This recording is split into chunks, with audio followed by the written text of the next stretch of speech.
കേരളത്തിലെ നെൽകൃഷിയെ പരിതാപകരമായ അവസ്ഥയിൽ നിന്നും ഉയർത്തിക്കൊണ്ടുവരുവാൻ കൃഷി വകുപ്പും സർക്കാരും ഉണർന്ന് പ്രവർത്തിക്കേണ്ടിയിരിക്കുന്നു.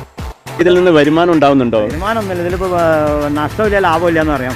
നെൽകൃഷി കൊണ്ട് നമുക്ക് ലാഭമൊന്നും ഇല്ലെങ്കിലും അതൊരു ചെയ്യാനുള്ള ഒരു നമ്മൾ ചെയ്ത് ശീലിച്ച പണിയാണ്. അതുകൊണ്ട് അത് മുടക്കാൻ തോന്നുന്നില്ല. സ്ഥലം കളയാൻ പറ്റും. നമുക്ക് പിള്ളേർ ആരെങ്കിലും ഉണ്ടോ ഈ രംഗത്തേക്ക് താല്പര്യം സഹായിക്കാൻ? ഈ പ്രദേശത്ത് ഒരാളും പണിക്കിറങ്ങില്ല. നമ്മളിപ്പോൾ ഈ പുറത്തുള്ളവരെ കൊടുത്തിട്ടാണ് ഇപ്പോൾ ചെയ്യുന്നത് തന്നെ. ഇതിപ്പോൾ നടാൻ വരുന്നൊരു തമിഴ്നാട്ടുകാരാണ്. ഒരുപാട് താഴത്ത് പണി. കൊയ്യാൻ എന്ത് ചെയ്യും? കൊയ്യാനും മിഷൻ തന്നെ. സമയത്ത് കിട്ടുമോ മിഷൻ? അത് വെള്ളമുണ്ട് പറഞ്ഞത്. വെള്ളത്തിൻ്റെ കമ്മലുണ്ടാവുകൊണ്ട് നമുക്ക് കുറച്ച് ബുദ്ധിമുട്ടാണ്. അപ്പോൾ അതിന് മണിക്കൂർ വെള്ളം ഡ്രൈ അല്ലെങ്കിൽ നമുക്ക് പിന്നെ സപ്ലൈക്കൊക്കെ കൊടുത്തു.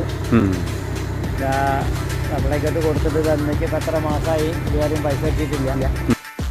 പാലക്കാട്ട് നെൽകൃഷിയുടെ ഈ വീഡിയോകൾ എല്ലാവരും ആസ്വദിച്ചു എന്ന് കരുതുന്നു. നന്ദി.